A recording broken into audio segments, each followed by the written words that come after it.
Now, from the Signature Bank Studios. This is Chicago's Morning Answer with Dan Proft on AM 560. The Answer.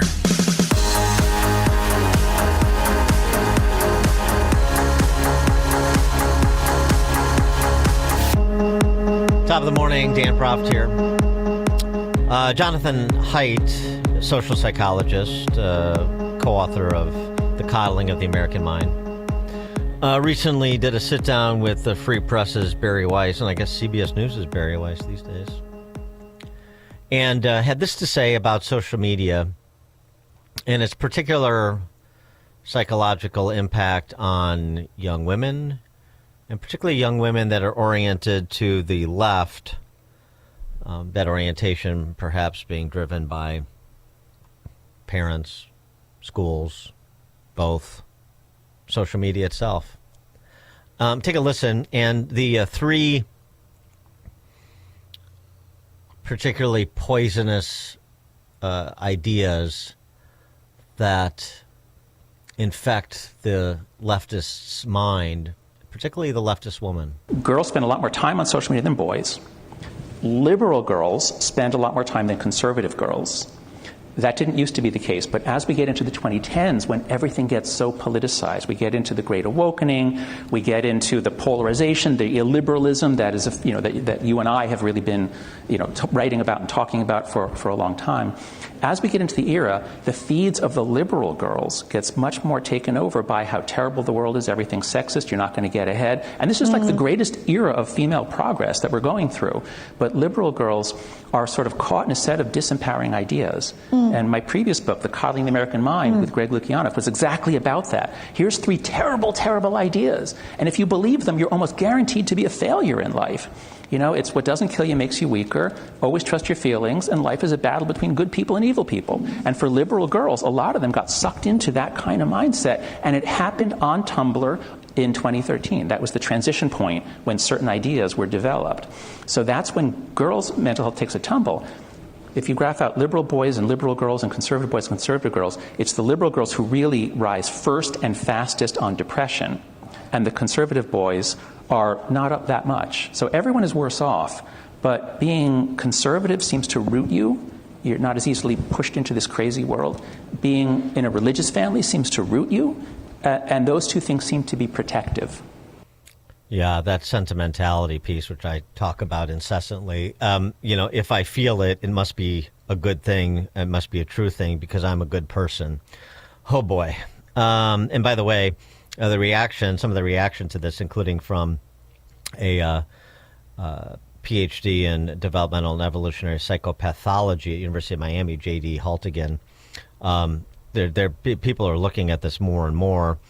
He posted an abstract from a study that he was a part of, looking at the need for empirical research investigation into the phenomenon that is related to the broader research and discourse examining social media influences on mental health, reacting to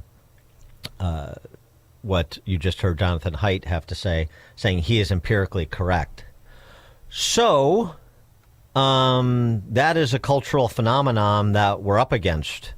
If you, and by the we, I mean talking about people who are interested in the preservation of human life from conception to natural death.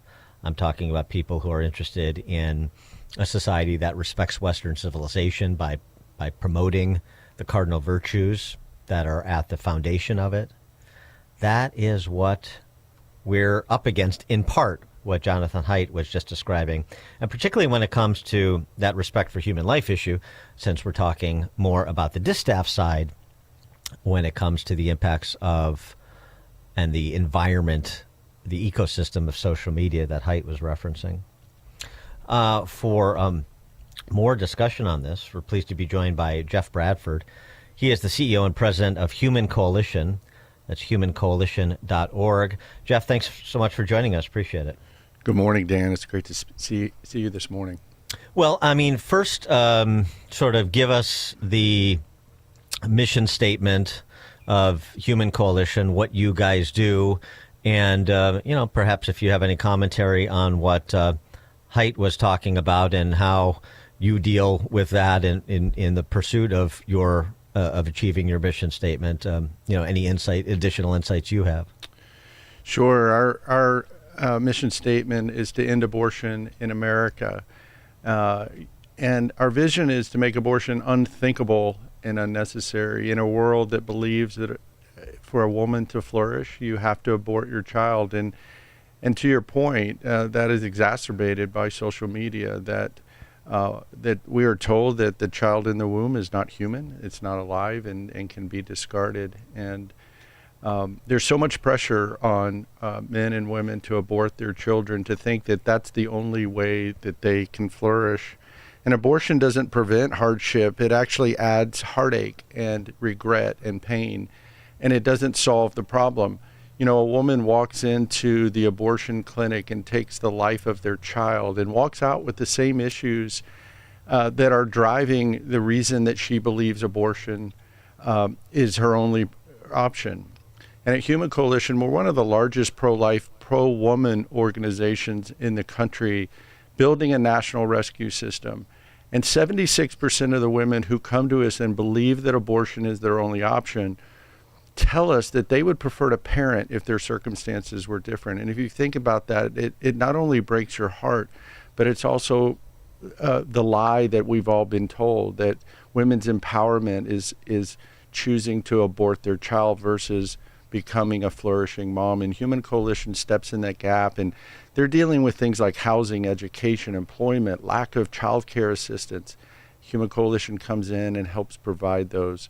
We also work on the legislative side to help write and protect laws that save children and care for moms. So the culture in which you're operating now, what Human Coalition is operating now, is it becoming more or less difficult? I mean, what Jonathan Haidt was talking about there with young women, obviously, young women is the target audience here when you're talking about childbearing and child rearing, for that matter.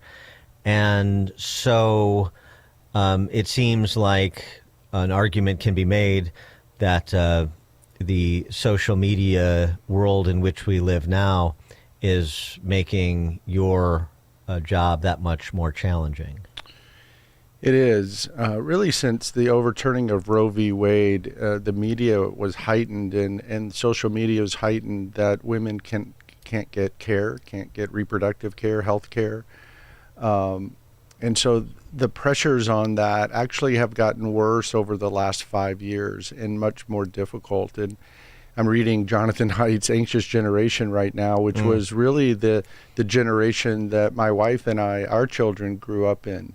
And you see the anxieties and fears that are created through social media, trying to protect people, trying to protect them in a virtual world. And there's so much that comes on these young women and men, the pressures to abort, to look at other people's lives that they think are flourishing and believe the lies that the culture tells them. And when you talk about the two approaches, or the two-pronged approach, advocacy and service. So take us through those. The advocacy, what do you mean by that? Well, we work in about 20 of the top 40 abortion-dense markets, those where abortions are the greatest, and that represents almost 2/3 of all abortions. And so we're looking to expand our work into the other 20 markets so that we can reach more moms before they make that devastating decision of taking the life of their child. And so the National Rescue System, as we call it, really uses marketing to reach women who are searching for an abortion, that believe that the culture has told them that abortion is their only option. And so they're online searching. And so we use telecare, registered nurses and social workers that meet those moms right where they're at and provide really the help and hope, the counseling. And not just that, but then beyond, as I mentioned, these moms don't want to actually abort their children deep down, but they believe because of their circumstances, they believe because of social media and the lies that we've all been told, that that's their best choice. And we come in and just meet them and help them with things like I mentioned, housing and education, employment. These are the deeper reasons why women believe that abortion and believe the lies of the culture. On the advocacy legislation side, we work in private-public partnerships with states and in those markets where abortion, again, is in. And right here in Chicago, we have a telecare center in Chicago, saving lives right here in Chicago.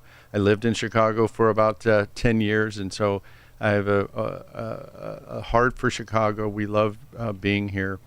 And so we work on legislation and advocacy that protects women and children from abortion and provides these kinds of services and cares in states across the country. And what about collaboration with other pro-life organizations too? Because people are always like similar organizations doing similar oriented organizations doing similar things. Are there opportunities to partnership? So the value of my philanthropic dollar goes a little bit farther, for example. Absolutely. I think Human Coalition is one of the most collaborative. It's in our name.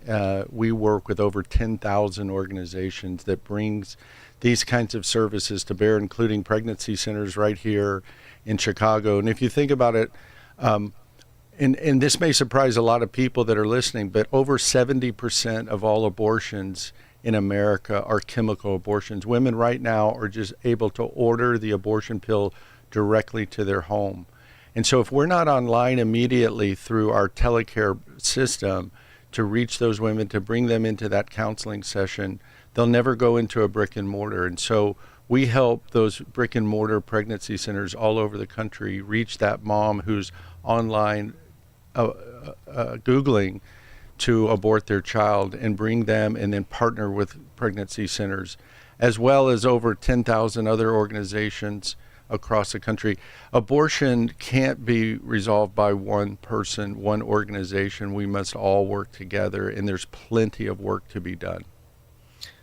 Jeff Bradford is the CEO of Human Coalition. A gift of $130 will help reach 5 pregnant women seeking an abortion choose life for their babies. It's exactly what Jeff was just referencing.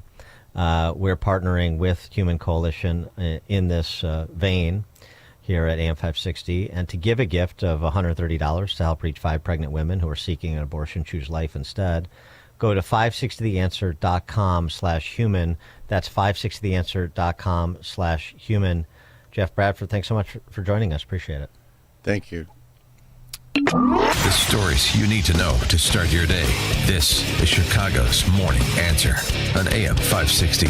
The Answer. This past year has been one of the hardest in MyPillow's history. It's because of you that they are making it through. They want to thank you for your continued support by extending their wholesale prices on classic MyPillows. Get standard classic MyPillows for only $14.98. It gets even better. Upgrade to a queen-size MyPillow for just $18.98. King size only $1 more, or multi-use pillows for only $9.98. Get body pillows for $29.98 with a free pillowcase. So go to mypillow.com or call 800